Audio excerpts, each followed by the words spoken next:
Yo, yo, yo, what is up, ladies and gentlemen? Happy Money Monday for those out there that enjoyed the weekend, got yourself back to neutral and ready to recharge and attack the week. I'm really excited. Welcome to another episode of Winject Radio presented by Winject Studios. I am your host, Chris Ross, for today.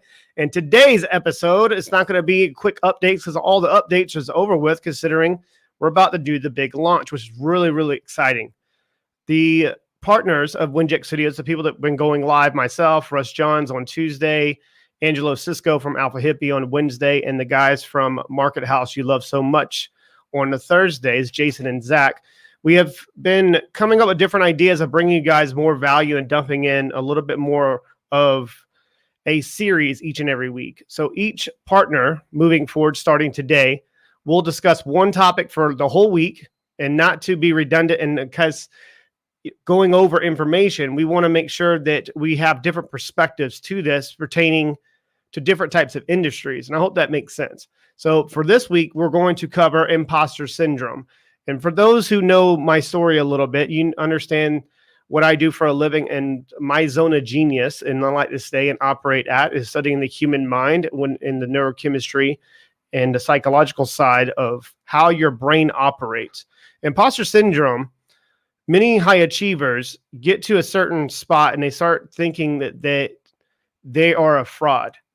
I haven't really dealt with imposter syndrome when it comes to pertaining to business. It was more in my personal life and me deeply rooted, not feeling like I deserved love in a certain situation. I hope that makes sense. Does anyone ever can relate? And we can utilize the chat box as much as possible. I'll try my best to keep looking over here for that. But that dirty little secret, deep down, they feel like complete frauds, that their accomplishments, their results, or accidental luck. And I like to use the word luck, and I use that word because they can't seem to put their finger or having a full understanding of how to truly magnificent. And I can't even talk today. Magnificent, they really truly are. So think about this overall. And when you're breaking it all down and you feeling like you're inadequate, that's deeply rooted on the left side of your brain, not the right side of your brain. The right side of your brain, your understanding, and that's activating what's available in the opportunity side of it. Is this all making sense? Yes, yes. So common causes of imposter phenomenon include feelings such as a stigma or a stereotype threat or overall sense of intellectual phoniness. This psychological phenomenon known as the imposter syndrome reflects the belief that you're inadequate and incompetent failure, and despite of evidence that indicates that you're actually skilled and quite successful. In short, hot mess of harmfulness, you can take various different forms depending on a person's background, personality, and circumstances in life. If you're familiar with the feeling of not feeling wanted in life, that stems all the way back to your childhood. And let this sink in just for a second. In order to not experience this and be able to actualize fully, you have to reframe the imposter syndrome from an obstacle to an opportunity. If you're feeling like an imposter, you're definitely not the only one out there.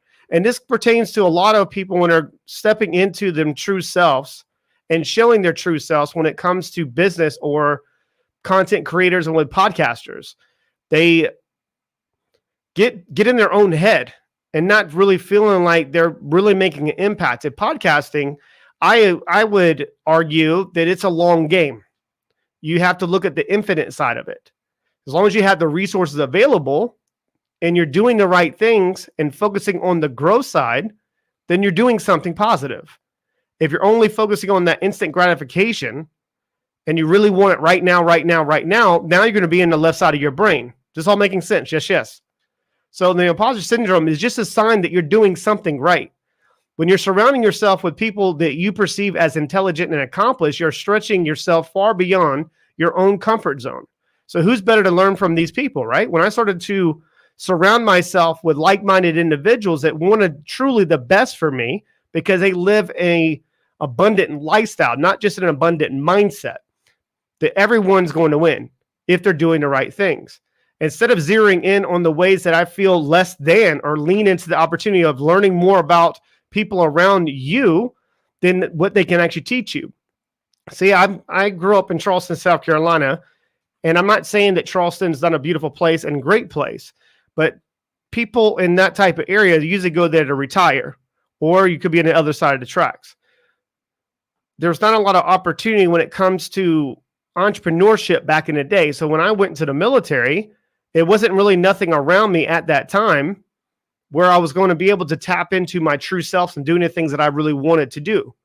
And I'm not sure exactly where you're watching this and where you're from in the world, but I'm sure you'd see the similarities in that statement. Well, see, the world has changed. We're in a digital world, but we have a Stone Age brain. And your brain is not there to reflect and try to think of different ways on being able to manifest fully. What your brain is main function is to keep you alive. So that's going to tap into the survival mechanisms and those coping mechanisms that some use to keep them from achieving anything they're setting out for. Self-sabotage. Yes. You'll self-sabotage your own results because deeply down inside of you, you don't believe that you deserve it.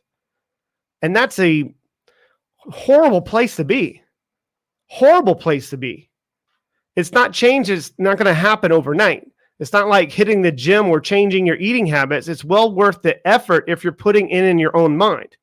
With time and practice, you can begin to teach yourself how to view these feelings as a sign of an opportunity, feeling excited about them rather than anxious, instead of viewing them as obstacles to overcome. Who knows? You might even start recognizing and the stirrings of the imposter syndrome as a good thing, that you're doing something great. You're on the right path. Does it bring you happiness? If that answer is no, then you shouldn't be doing it. If you choose happiness over everything, then you end up winning at some point. Imposter syndrome is a self-fulfilling pattern of thought that which you consider to be a fraud. You doubt your own intelligence and talents and start to think anyone that believes otherwise is only being nice or has somehow been fooled by you. Is this hitting home with you today? Yes. But symptoms of imposter syndrome include feeling inadequate, self-doubt, exhibiting perfection. Here's the thing, and I'm going to scale back on that one statement. Viewing things and trying to be perfect is going to get you in a situation where you're always going to lose, because nothing's ever going to be perfect. Nothing. But you have to adopt that type of concept, is avoiding responsibility, maybe fearing judgment in that discovery, denying your own success. Recognizing that you have imposter syndrome is often the hardest part, but it's also the first step toward overcoming it. You have to, one, acknowledge their feelings, acknowledge them, be aware of that, and then accept where you currently are. You talk to others, only like-minded, that want the best for you.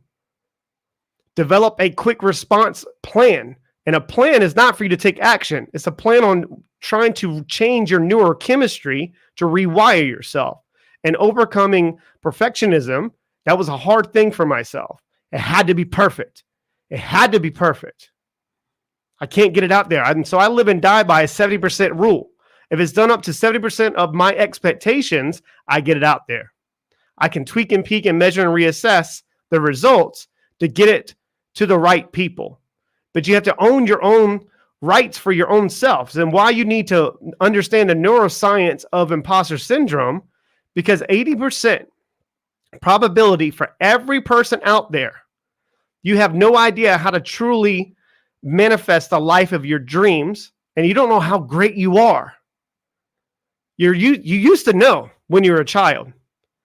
If you go back to pictures of your childhood, maybe run mine, one that pops in my own brain is when I was running on the beach in Folly Beach, chasing a volleyball. It was a blown up ball, chasing one. I looked at a Coke commercial, and I was the most happiest in my life. And some of us are born into chaos. Maybe parents, could be your surroundings, could be siblings, could be family, could be people on your street. And that is going to force you to conform at some point. The human brain from the 0 to 7 years old is the brilliance age. This is where you start forming your own perceptions.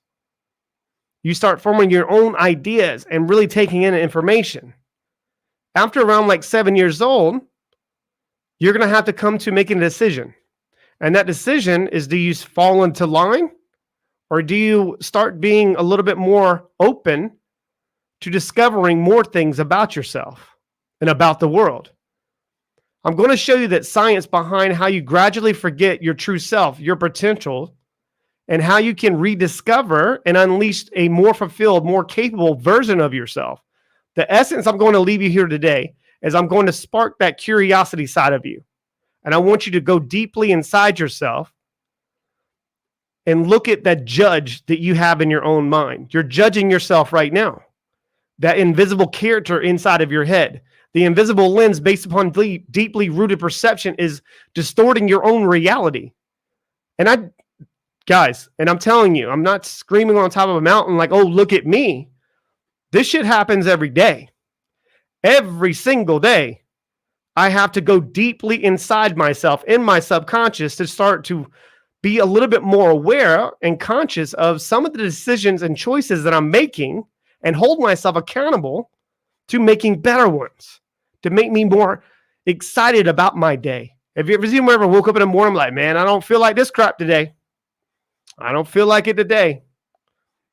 That happens. It's okay. You're supposed to have these feelings. That's where the opportunity lies, right behind all that pain. But that invisible character in your own head has an invisible lens. You're seeing things in a wrong way. This secretly is self-sabotaging your life, and it's freaking heartbreaking. It is heartbreaking to watch. Have you ever seen someone that really wants the best for themselves and everybody else, but they just can't seem to win? It's a good chance when the lights are off and they're home, they're self-sabotaging themselves. See, there's two types that they live in that survival brain region, which is made mostly of the brain stem. The limbic system is parts of your left brain. It's controlling you, and then you're choosing to be a victim. There is focus on that side of the brain. It's your survival. The emotions usually trigger anxiety, anger, disappointment, shame, guilt, regret, blame. That's a constant war. It's happening every single day, is raging inside of your head each and every day. Each day that goes by is a battle to be won by your true self or to be won by controlling or victim self-sabotaging coping mechanisms that you have developed to wear as a mask, blocking you from feeling free inside to show your true self. Here's the thing about understanding the right side of your brain and choosing growth and choosing opportunity. It's based on the positive intelligence brain, which is mostly made up the middle frontal precortex, the ACC insular cortex, and parts of the right brain that allow you to feel joy.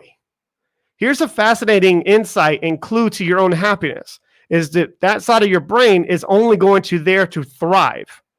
The emotions that spark usually are curiosity, empathy, joy, creativity, peace, calm, resolve, and gratitude. That neurochemically wired to feel stressed and unhappy, that's when you're focusing on the what's not available, that scarcity mindset. Is this all making sense? Yes, yes. I can't see the comment. I'm looking down to make sure I still see him. But if you want to feel constantly happier, you must learn to strengthen the right side of your brain to thrive and weaken the left side of your brain to prevent self-sabotage in those weak moments. It's a matter of neurochemical science that you can achieve anything you've ever set out for, great wealth, success, and feeling deeply unhappy because you want to get yourself to a spot where you want it perfect. It's not going to happen. Anthony Bourdain, I'm going to make an example. He had one of the best jobs in the world. He got to sit down with astounding individuals, eat luxurious meals, and he hung himself in France. Kate Spade, she designed affordable purses that look luxurious for every person out there to be able to live and buy purses, and women. She jumped out of a building, billionaire. Had everything she could potentially ever wanted in life. So what do you think happened? A lot of things. Maybe self-sabotage, drinking alcohol, taking pills, doing some type of drugs, because what are they running away from? They're running away their own stress. It's a matter of neurochemical science that you can achieve great wealth and success. Yes. However, but you need to feel something, right? I am a perfect example of this. Success is a warm place to hide. I'm going to say it again for everybody to hear. Success is a warm place to hide for those who have not dealt with their own trauma. You can be fooled by a facade of confidence and happiness by very powerful individuals. One of my things that I wrote down, I think it was 580 something days ago, that I was so self-destructive and I didn't know why. But I was perceived by the marketplace as very successful, and I wasn't when it came to business. But I wasn't leading with what was tormenting me at night. It was tormenting me. Regardless of the level of wealth and success in your lives, that if you don't deal with what is tormenting you, you'll never tap into what you felt inside as a child. So here's the part of the brain that is tormenting you.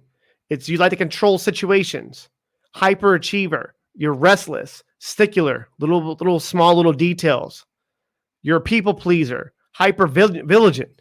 You're avoiding certain situations. You're choosing to be the victim, not the victor, because you're seeking attention deeply rooted inside of you.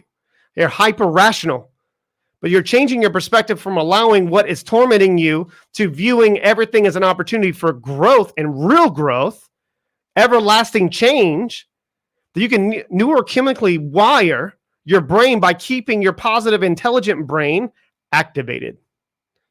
And here's what happens when that side of your brain is activated. You're easily capable of empathizing with another person's situation. You're able to explore. Remember when you were a kid and you used to go explore things? How exciting that was? You could be a little bit more innovative. You're navigating, you're activating, you're learning new things because you're not focusing on all the moving parts that's causing pressure to your internal dialogue. After making a lot of changes to what I was doing each and every day, I started sharing more of me being a little bit more vulnerable. See, I grew up in Charleston, South Carolina. Okay, I mentioned this. And I was raised by some really strong individuals, like women and men. And I was taught at a very young age, you better lock that shit up. You want to go cry, you better go to your side of your mama. See my point? We're wired at a very young age to not feel and to mask our insecurities in life, the things in our own emotions. One of my talents that I have developed over the years is the emotional intelligence side. And I never see people for where their current status or what has happened to them before our energies have met, because there's zero judgment involved. I'm a super empath. I discovered that about myself. The problem on living on that side is that your source is easily accessible if you don't have that internal dialogue. So those boundaries are there to protect everybody else and protect me. But if you don't have to necessarily have done anything wrong for things to get completely out of control for you, and just not everybody dealt with traumatic experiences, but everybody views and their perception of an experience is vastly different for everybody else. That's why you have siblings that one that does amazing things in life and other ones that have a hard time. And it might not have been done to them. That's a terrifying doctrine. That you've never done anything really potentially wrong for yourself, but the problem is you haven't done anything right for what you really wanted to do. Because at some point, you allow people to stick a finger in your face and tell you you ain't shit. And it's not true. It's about who are they? They're just, I appreciate your judgment and move on. But it's not a hopeless doctrine, because it still says that there's a way forward. There's a pathway ahead. There's a pathway forward to adopt a mode of being with some nobility so that you can tolerate yourself and perhaps even have some respect for yourself, that someone capable of standing up in the face of terrifying situations and that vulnerability and the suffering side of you. Suffering is a choice. Would you agree? What can you choose, though? Choose to lean into those type of moments and learning something new. So you can certainly be avoiding deceit, particularly in language, but it's also adopting responsibility for the conditions of existence and an attempt of your part to rectify them.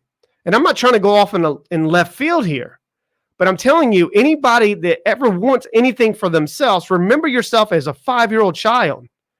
And were you happy then? Start investigating this. At some point, you decided to not do the things that brought you so much joy and bliss, like jumping in a puddle. And you notice I'm speaking a little bit more of authority today because I'm talking about my life. In order to help someone, you need to dig all the way down inside of them, the true essence of them, and see what makes them tick. Some people in life, they really want to be successful in business or sales or marketing, but they're not built for that. Sometimes in life, you're just not built for it if it doesn't bring you happiness. If you take people and expose them voluntarily to things they are avoiding and are afraid of, that they know they need to overcome to meet their self-defined goals, you can teach people to stand up in the face of things they're afraid of, and they can get stronger. That right side of your brain that needs to be activated, it's a muscle. I choose to strengthen that muscle each and every day. That's why you don't lose it all overnight. You can't lose it all overnight if you're doing all the small things. But when you're committed to more familiar discomfort and the unfamiliar new possibilities because of you just being a little bit more aware, then not even that comfort side. You're choosing to be uncomfort and being uncomfortable. You're choosing that because that's where you know you can grow. My life's mission is to give people a vision of themselves beyond their mental conditioning and their own circumstances, to let them know they have everything down deep inside of them and the true essence of them to manifest whatever they desire in life. Most people say it's your destiny. I would agree with that ideology just a little bit, but I would also argue that instead of a choice that you have to make every single day, you have to put yourself in a state of perpetual discomfort to manifest whatever you desire to transform from good to great to phenomenal to freaking unstoppable. It's best to get yourself ready for all the resistance the universe will hit you with. And I'm telling you, it will destroy you if you're not built for it. And for you to be able to willing to say to the, I don't care what happens today, bring it. Bring it. You can bring anything you want to bring me today, but you cannot penetrate my internal dialogue because it's that strong. Can you say that about yourself today? No. Most of you know, and it's heartbreaking to me. Write this down.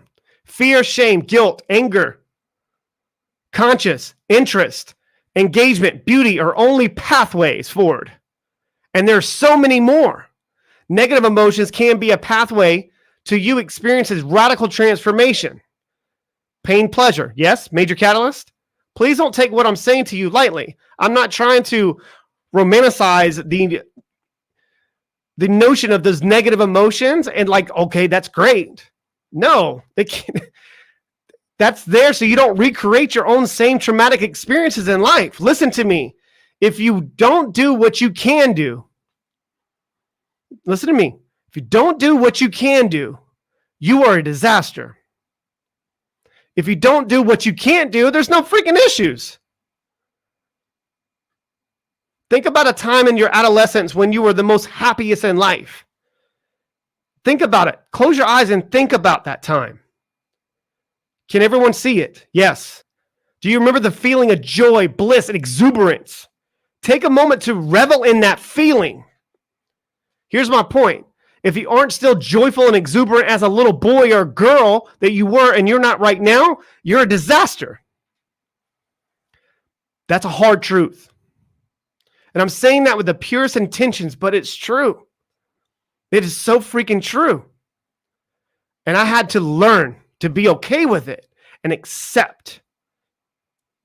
I haven't figured it out yet, but I'm going to.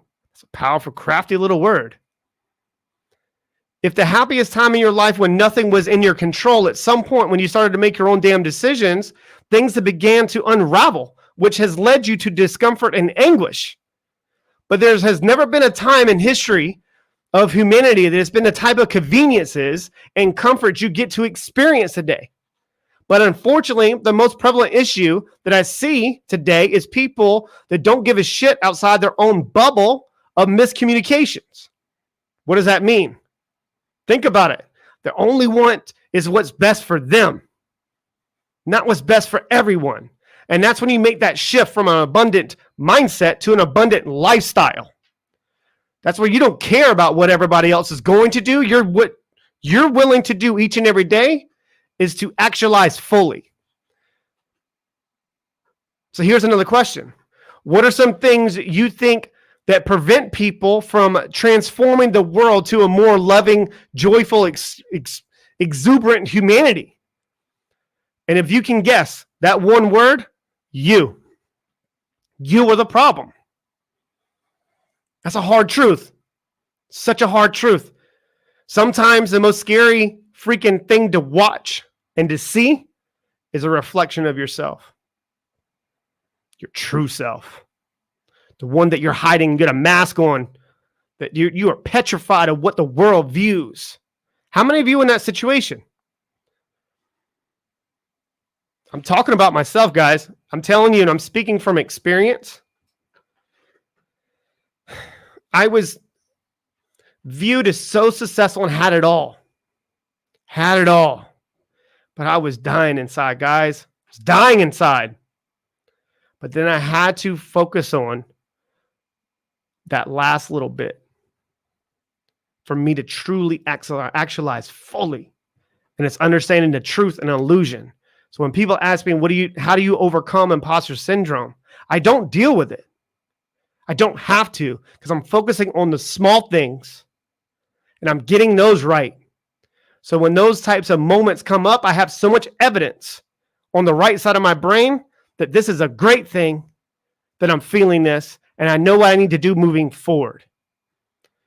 When your internal dialogue is bulletproof, you got it. Nothing in this world can stop you other than you. So if you want to come out with a podcast, you want to, write a book, start a new business, that fear isn't going to get you. The fear of the unknown. You're inviting the endless amount of opportunities into your life, but also an endless amount of opportunities for those who are trying to bring you discomfort and to prevent you from living a fulfilled life. Hate cannot penetrate love. It can slow you down. It can prevent you.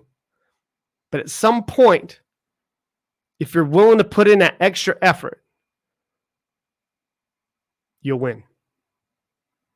So guys, I hope you got some value from today's little rant chat. I was right on time. And if this brought you any type of value, make sure you're resharing it to anybody else who needs to see it. It's been a little bit difficult for most people to hear certain things about themselves, but they're avoiding in life. Can be hard, but it needs to happen. And then they get to a certain situation in life and in business, and I'm like, I don't know why I can't break through this next level. It's you. That's a hard truth, man. So guys, be well, be you, be great. Peace out. Much love. Make sure you're there for Russ Johns tomorrow. I'm sure he's just going to knock the cover off the ball, and the rest of our phenomenal partners that will be going live on these channels.